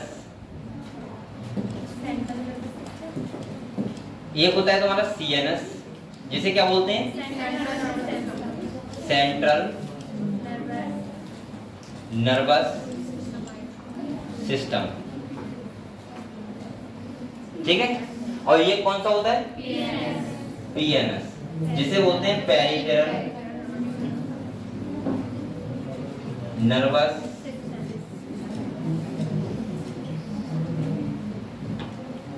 सिस्टम। ठीक है, पीएनएस हो गया। सेंटर का मतलब होता है बीच वाला, और बीच में क्या आएगा तुम्हारा बताओ? ब्रेन और स्पाइनल कॉर्ड। तो मैं यहाँ बोल सकता हूँ कि एक तो पार्ट तुम्हारा कौन सा होता है बेटा? ब्रेन होता है, और दूसरा क्या होता है? स्पाइनल कॉर्ड होता है। ये बात समझ में आई आपको? ये तुम्हारा कौन सा हो गया? यानी कि सेंट्रल। पेरिफेरल का मतलब होता है जहाँ पे तुम्हारी नर्व आती है, क्रेनियल नर्व और स्पाइनल नर्व। तो मैंने कहा था यहाँ पे आपको पीएनएस वाला पार्ट दो पार्ट में डिवाइड होता है। कितने पार्ट में? दो पार्ट। एक होता है बेटा एएनएस, जिसका मतलब क्या होता है? Autonomic nervous system. और बेटा पीएनएस का मतलब वो इस तरह क्या होता है? एसएनएस। क्या होता है? और इस वाले का मतलब पता है क्या होता है? Somatic nervous system. क्या होता है? सोमैटिक नर्वस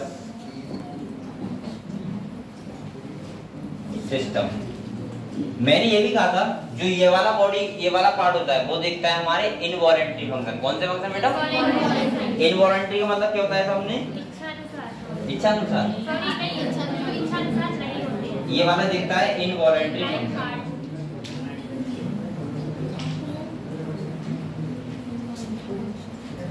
यानी कि जैसे हार्ट बीट हो गया, क्या हो गया? हार्ट बीट का हो गया रेगुलेशन, या हमारा रेस्पिरेशन रेगुलेशन हो गया, वो सब किसके द्वारा होगा? ईएनएस के द्वारा। और ये वाला देखता है वॉलंटरी फंक्शन। कौन से बेटा? वॉलंटरी का मतलब कौन से? ऐसे जैसे कि जो हमारी स्केलेटल मसल्स, उसके लिए सिग्नल जाएगा किससे? जाएगा सोमैटिक नर्वस सिस्टम से। सही है।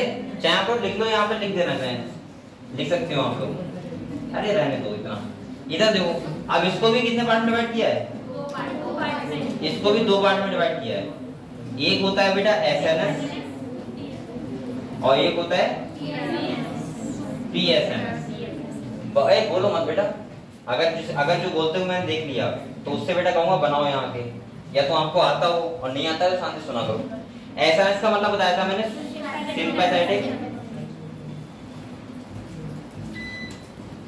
Nervous system. और इस वाले का मतलब क्या होता है बेटा? Parasympathetic nervous system.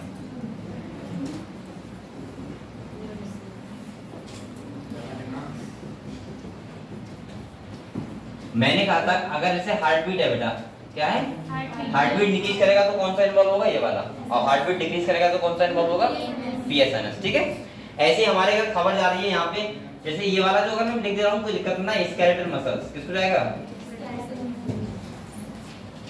तो इसका मतलब ये हुआ कि वो वॉलंटरी फंक्शन देखता है, ये इनवॉलंटरी। यहाँ पे जो आता है वो तुम्हारा क्या आता है, नर्व, क्रेनियल नर्व और स्पाइनल नर्व। ठीक है, और यहाँ पे आ जाता है तुम्हारा ब्रेन और स्पाइनल कॉर्ड। हमारा नर्वस सिस्टम ऐसे क्या होता है, डिवाइडेड होता है। समझ गए हम लोग। किसी बच्चे को लिखना है कुछ ऐसे, बताओ, देखो जल्दी, आराम से पढ़ो, याद करते जाओ।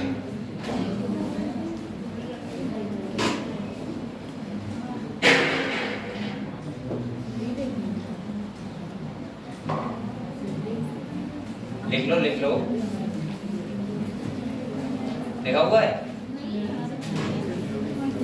जिसका नहीं है वो लिख लो, जिसका है तो आराम से बैठ के देखो, याद करोगा तो ठीक करो। सही है,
ठीक है, आप पूरा पढ़ाई करो।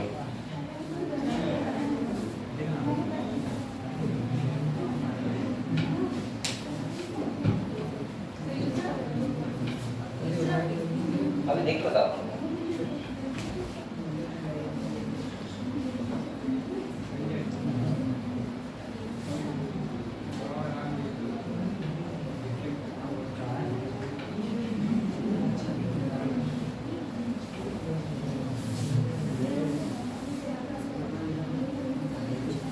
बरली एडिशन दिया गया मैं सीख गया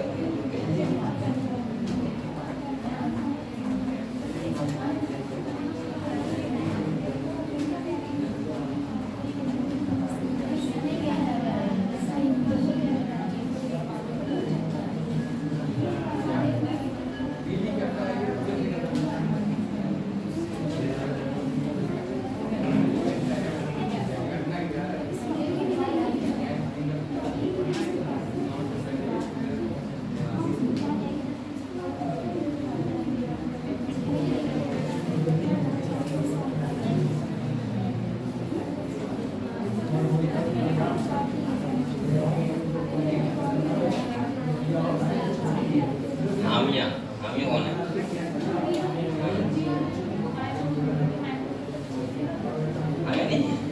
उसने किया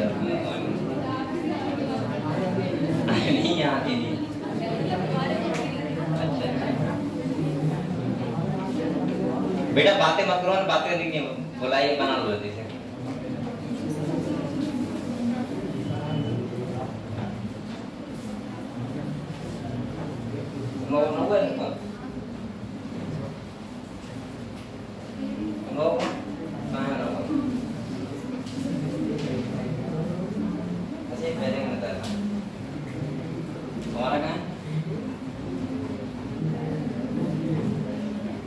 नोट्स कंप्लीट हो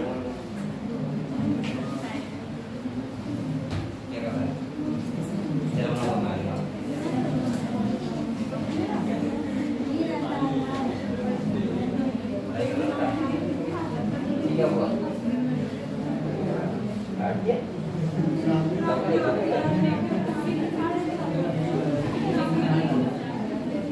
कैसे लगता है?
पढ़ी आप लोगों ने?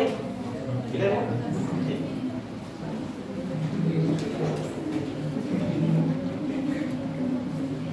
तो बेटा ये बताओ आप लोग ह्यूमन नर्वस सिस्टम का जो क्लासिफिकेशन समझ गए? पहले मैंने क्या बोला? दो पार्ट में डिवाइड है, सेंट्रल और पेरिफेरल। सेंट्रल का मतलब क्या होता है? ब्रेन और स्पाइनल कॉर्ड। पेरिफेरल का मतलब मैंने बताया चारों तरफ वाला, यानी कि जैसे इधर देखो ये तुम्हारा ब्रेन हो गया और ये क्या हो गया? वर्टिब्रल कॉलम, वो सॉरी स्पाइनल कॉर्ड, और ये चारों तरफ वाला जो नर्व आएंगे यहाँ से वो सब कौन सा हो जाएगा? सही है। उसको दो पार्ट में डिवाइड किया, एएनएस और एसएनएस। एएनएस का मतलब ऑटोनॉमिक और एसएनएस का मतलब सोमैटिक। एएनएस का मतलब जो सिग्नल भेजेगा इनवॉलंटरी फंक्शन, यानी कि ब्रेन हो गया कंट्रोल कर रहा है, स्पाइनल कॉर्ड कर रहा है, एलिमेंट्री कंट्रोल कर रहा है, हमें तो ना पता चलता है अपने आप कर रहा है, ब्रेन से डायरेक्ट कंट्रोल है ना। और इसका मतलब क्या है बेटा? सोमैटिक। और सोमैटिक का मतलब होता है जो हमारा वॉलंटरी फंक्शन कंट्रोल करता है। जैसे हमारा मसल्स हो गया, स्केलेटल मसल्स, हमारी इच्छा का सिग्नल आता है ना। अगर मैं भाई अपने हाथ को जहां करूंगा वहां होगा, वहां जाएगा, समझ रहे हो? तुम कहां ले जा रहे हो? इसका मतलब ये वाला कौन सा हो जाएगा? Voluntary function. कौन सा हो जाएगा? वॉलंटरी। और यहाँ पे ऑटोनॉमिक का मतलब मैंने बताया दो पार्ट में डिवाइड होता है, एसएनएस और पीएसएनएस। एसएनएस का मतलब सिंपैथेटिक और पीएसएनएस का मतलब सिंपैथेटिक मतलब चाहे लिख लो गधो, इमरजेंसी नहीं, हार्ट बीट इंक्रीज करना तो ये करेगा, और हार्ट बीट डिक्रीज करेगा तो ये करेगा।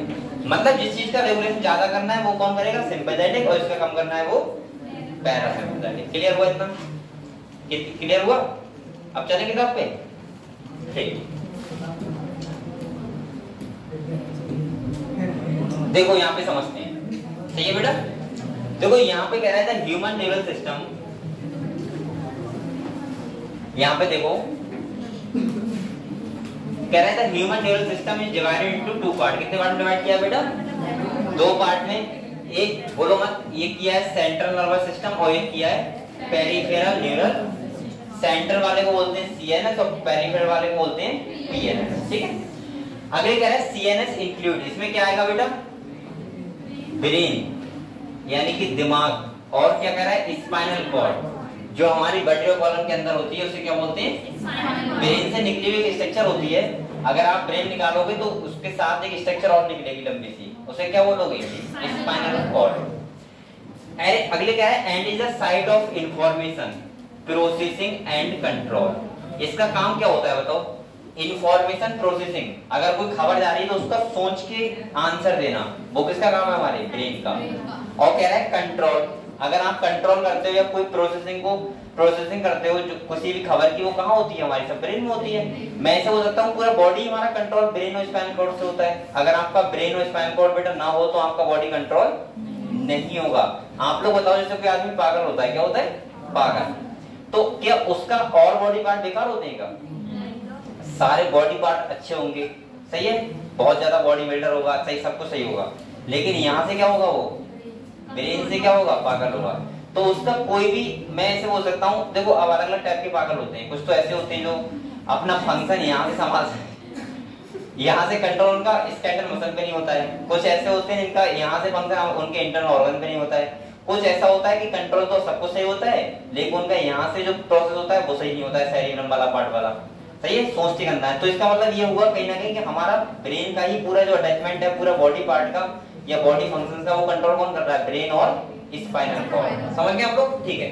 अगले कह रहे हैं PNS comprise all the nerves. इसमें क्या आएंगी बेटा, नर्व जानते हो क्या होता है, नर्व का मतलब तार, तार आप वैसे नहीं कह रहा हूं तार, ये इसका ऐसे देखो तो तार, जैसे यहाँ पे तार है, वायर है, ऐसे हमारी बॉडी में क्या है, नर्व, जो किससे बने होते हैं, न्यूरॉन से। किससे होती है, ये बोल सकता हूँ न्यूरॉन्स के जाल, हाँ उससे बोल दो क्या, नर्व।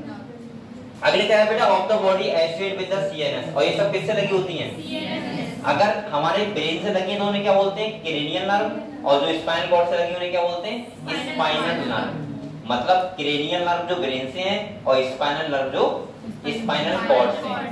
क्लियर, जो खबर ब्रेन तक पहुंचानी है उन्हें बोलते हैं स्पाइनल नर्व द्वारा जाएगी, और जो खबर वो क्रेनियल नर्व द्वारा, और जो हमारी खबर स्पाइनल कॉर्ड तक पहुंचानी है वो किस द्वारा जाएगी, स्पाइनल नर्व द्वारा। अगले देखो तो लिखा तो है brain and spinal cord, the nerve fibre of the PNS are two type. अब ये कह रहा है बेटा दो टाइप के होते हैं, कितने टाइप के होते हैं, एक होता है अफरेंट फाइबर और एक होता है इफरेंट फाइबर। अब सिंपल भाषा में आपको यहाँ पे ऐसे लिखो, अफरेंट को देखो यहाँ पे देखो, ऐसे समझो आप लोग इसको,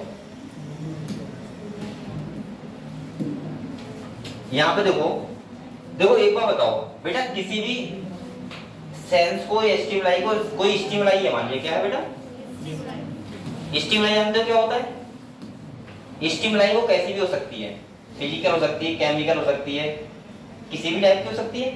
स्टिमुलाई का मतलब होता है जिसके प्रति आपका बॉडी रिस्पॉन्स करे, वो आपके लिए क्या है, भाई मैं सामने देख रहा हूँ तुम्हारे, सही है, अब पीछे क्या हो रहा है वो मुझे थोड़ा पता है, तो क्या वो मेरे लिए स्टिमुलाई है, नहीं। अभी पीछे से कोई क्या करे, मेरे को चोट दे, तो इसके मतलब वो मेरे लिए क्या होगी, स्टिमुलाई।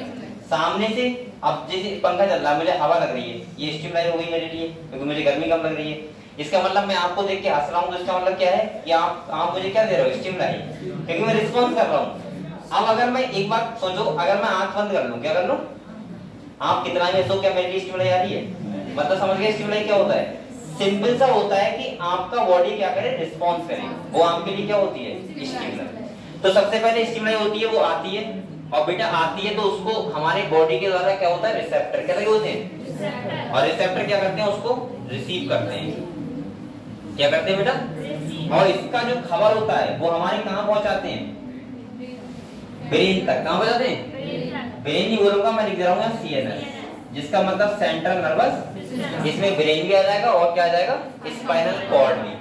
अगर ब्रेन तक पहुंचाएंगे तो वो नर्व कौन सी होगी बेटा, स्पाइनल, वो क्रेनियल नर्व, और स्पाइनल कॉर्ड तक पहुंचाएंगे तो नर्व कौन सी होगी, स्पाइनल नर्व। तो यहाँ पे ब्रेन भी आ जाएगा और क्या आ जाएगा बेटा, स्पाइनल कॉर्ड। ये बात समझ गए आप लोग, इतना समझ गए। अब इधर देखो, जो खबरें जा रही है हमारी ब्रेन तक, वो जा रही है हमारी सेंसरी नर्व द्वारा। किसके द्वारा, सेंसरी न्यूरॉन को लिख दे रहा हूं यहाँ पे, ठीक है। और इसी को हम लोग बोल देंगे अफरेंट। क्या बोल देंगे, एफरेंट नर्व। समझ गए आप लोग, क्या वहां पे लिखा था, जो चाहे आप अफरेंट बोलो चाहे आप लोग सेंसरी बोलो, बात एक ही है। समझ गए आप लोग, क्या। इधर देखो बेटा, इसके बाद इधर देखो, सीएनएस से अब खबर आएगी कहां पे, जहां के लिए रिस्पांस देना है। अभी आपने कान से कुछ सुना, सही है, कान से कुछ सुना, अब आपका कान से सुनने के बाद आपका ब्रेन सिग्नल कहां भेज रहा है, हाथ के लिए। हाथ का मतलब किसी को मारना है, कुछ करना है, आपको किसी ने गाली दी, आप क्या करोगे बताओ। अब वो डिपेंड करेगा स्टिमुलाई किस टाइप की है, भाई स्टिमुलाई किसी और टाइप की हो सकती है तो सिग्नल और भी जाएगा। तो इसका मतलब ये हो सकता है, इसके लिए क्या होते हैं, इफेक्टर। क्या होते हैं, इफेक्टर। अब आप लोग बताओ बेटा, इफेक्टर क्या करेंगे, उसका रिस्पॉन्स देंगे। क्या देंगे, रिस्पॉन्स। अब रिस्पॉन्स देंगे तो ये बताओ खबर आई किसके द्वारा, मोटर न्यूरॉन के द्वारा। किसके द्वारा बेटा, मोटर न्यूरॉन। और इसको हम लोग नर्व को क्या बोलेंगे? Efferent nerve. क्या बोलेंगे बेटा? तो इसका मतलब आप लोग बताओ, जो हमारा पीएनएस वाला पार्ट होता है वो दो पार्ट में डिवाइड नहीं हो गया, एफरेंट और इफरेंट। वो आपने गाना सुना है? गाना सुना है? इफरेंट नर्व पर लिख लो। गाना नहीं सुना है आपने? वो क्या होता है? देखो उसे याद आ गया, तुमने कैसे पढ़ लिया? मैं यही बोलने वाला हूँ। लगे 440 वोल्ट का खतरा क्या होता है? छूने से तेरे। तो गाना सुना है? तो इसका मतलब वही हो गया, अगर आपको कोई लड़की टच करेगी तो आपको 440 वोल्ट का करंट जो लगेगा, तो वो खबर जाएगी किसके द्वारा? सेंसरी के द्वारा। जो आएगी वो किसके द्वारा?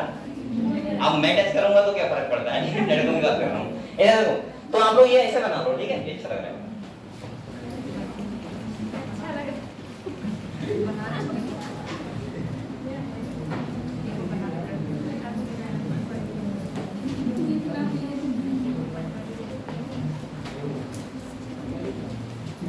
अब आप लोग बायोलॉजी पढ़ रहे हैं तो आपको कुछ ज्यादा बहुत ज्यादा मुझे समझाना डिटेल में नहीं पड़ता है, आप समझ जाते हो पहले ही हैं।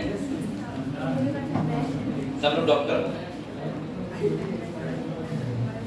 आपने देखा होगा जब हम कहीं सफर पे जाते हैं, रोडवेज वगैरह में, रोडवेज वगैरह जाते हैं, आपको जाना है कानपुर और डिस्टेंस कितनी है? 300 किलोमीटर। अब आप बरेली जंक्शन में बैठोगे, अकेले हो आप, तो आपका मन क्या करेगा? क्या सोचेगा बताओ?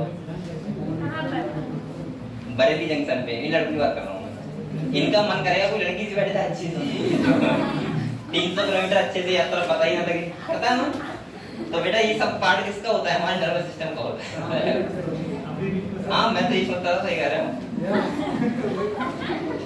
डिस्टेंस पता नहीं लगता, लेकिन बैठता कौन था? एक बूढ़ा सा आदमी आगे।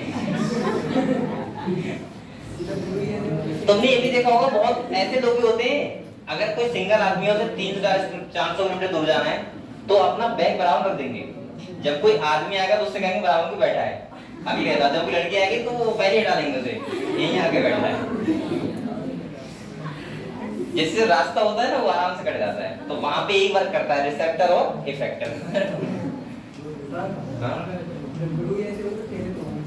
सही कह रहा हूँ। ये मैं तब बता रहा हूँ, मैं पढ़ाई करता था, अब नहीं करता हूँ।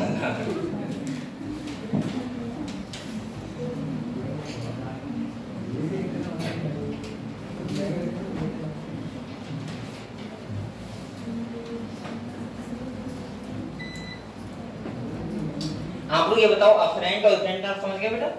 ठीक है। कोई भी स्टिमुलस जा रही है ब्रेन तक तो कौन लेके जाएगा? एफरेंट। और आएगी तो इफरेंट। अगर जा रही है तो सेंसरी नर्व, और आ रही है तो मोटर। क्लियर हुआ? ठीक है, देख लिए। देखो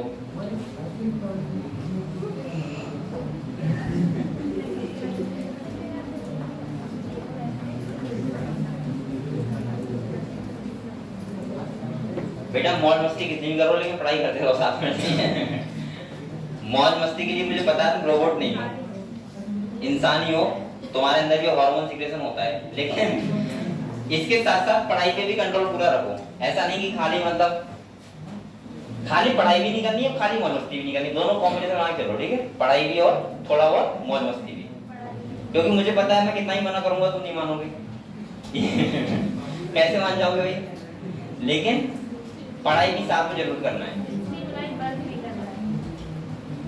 इसीलिए बेटा मैं कह रहा हूँ कि आप लोग पढ़ाई जरूर करना है, ठीक है? साथ में।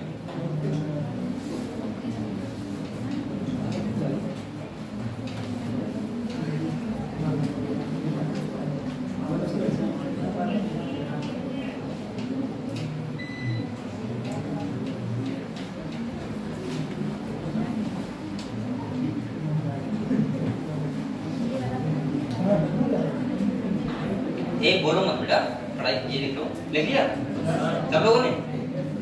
चलो लिख लिया बेटा? लिख लिया सबने? ठीक है, आगे पढ़ते हैं।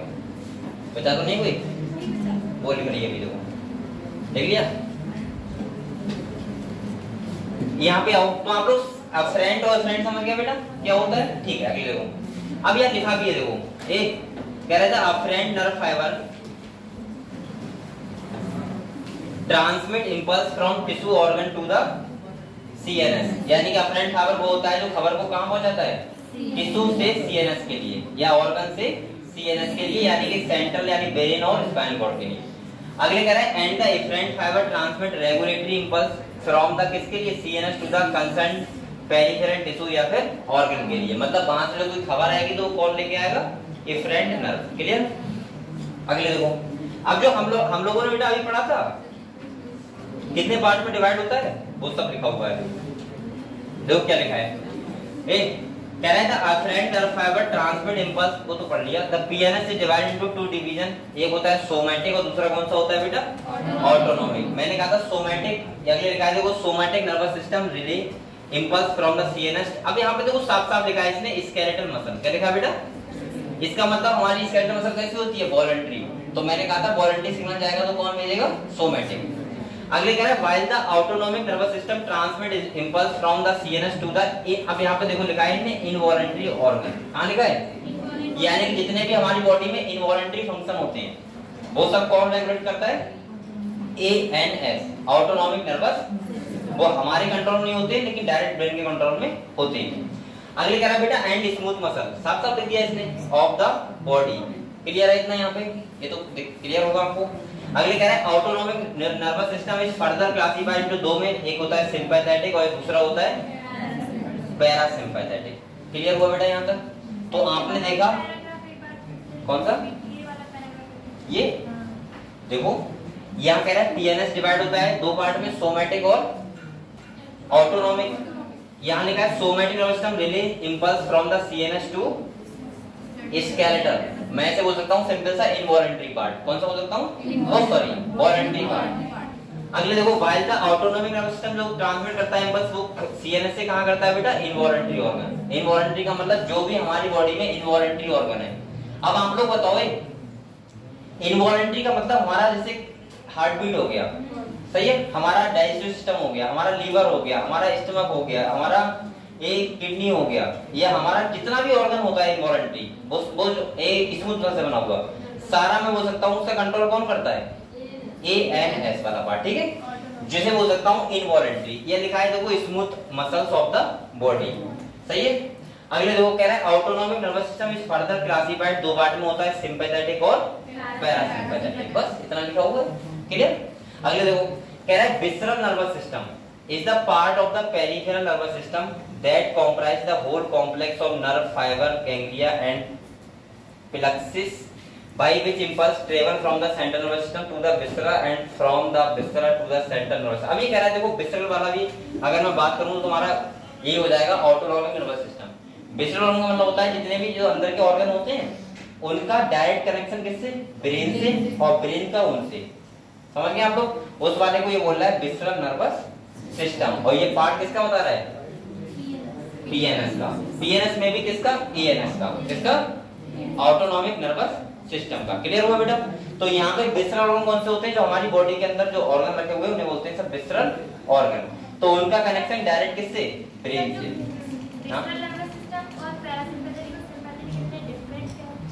इसमें डिफरेंस कुछ नहीं है। देखो यहाँ पे देखो जो तुम्हारा ए वाला होता है, ए कौन सा वाला, ये पीएनएस वाला।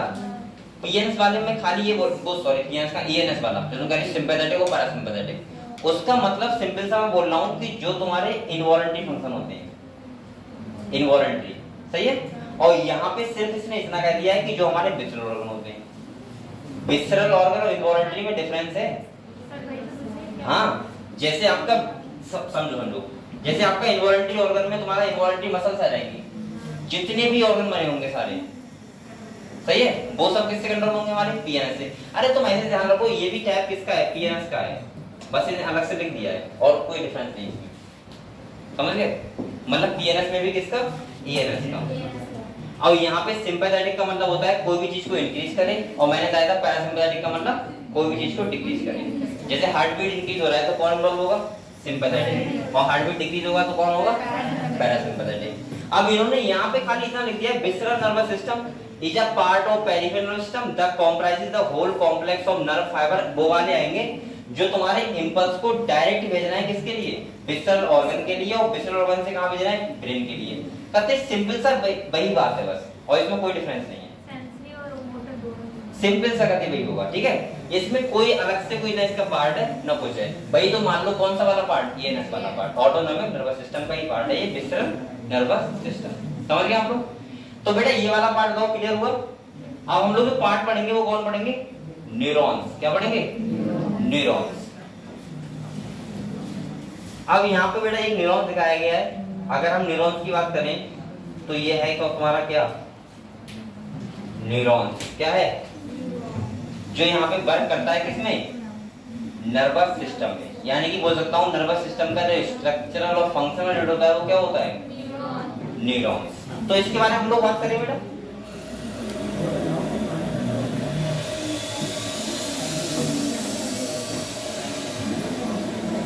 चलो पढ़ते हैं न्यूरॉन के बारे में पढ़े।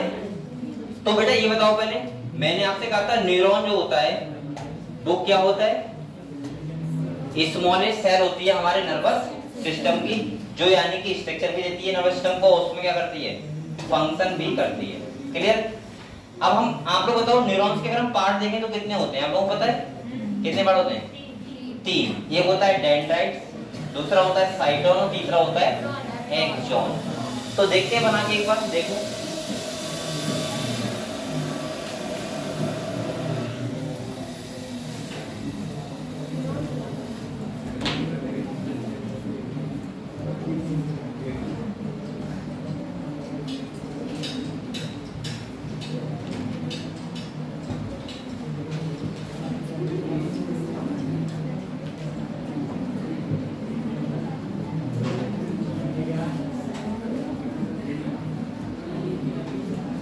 ये क्या है बेटा,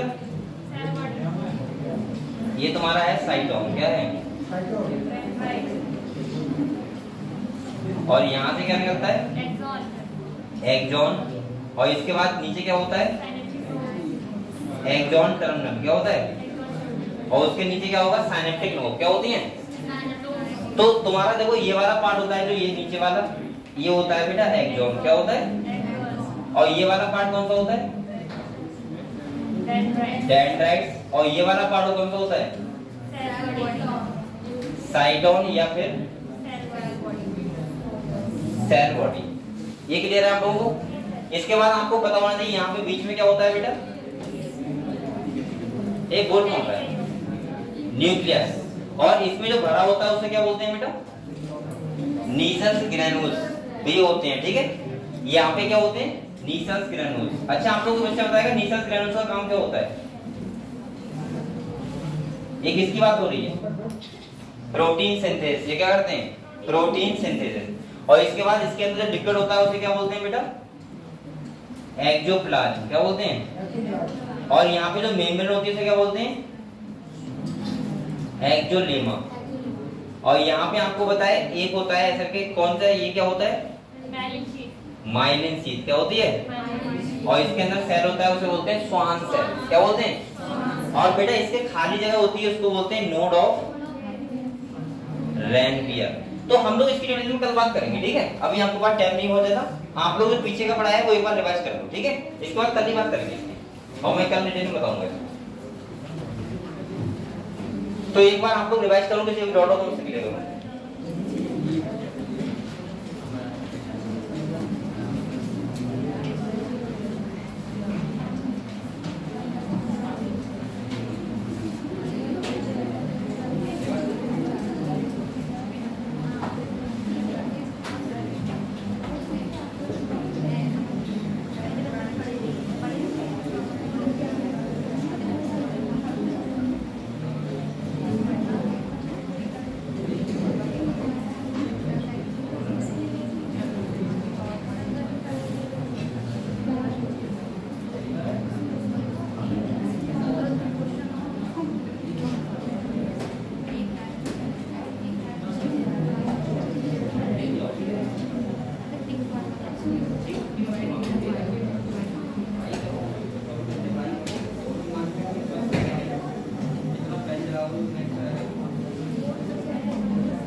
एक बार पीछे के रिवाइज कर लो और हम लोग न्यूरॉन्स कल से पढ़ेंगे, ठीक है।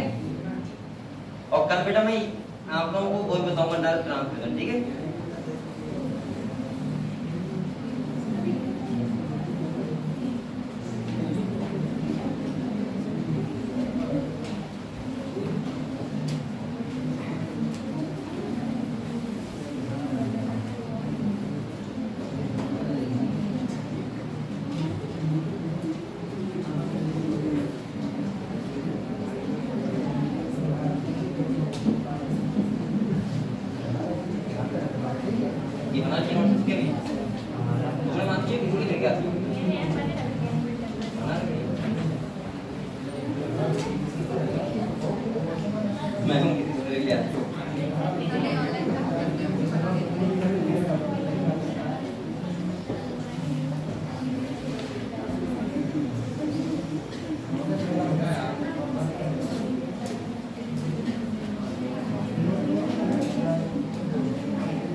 तो बेटा ये बताओ, बात मत करो।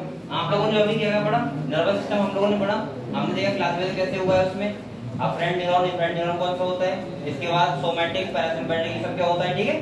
कल हम लोग पढ़ेंगे न्यूरॉन्स के बारे में, और कल इंपॉर्टेंट आपका कुछ होगा जैसे कि नर्व कंडक्शन, ठीक है, वो भी पढ़ेंगे। और इसके बाद हम लोग देखेंगे साइनेप्टिक से कैसे करके क्या होता है, ट्रांसफर होता है कोई भी इंपल्स, ठीक है।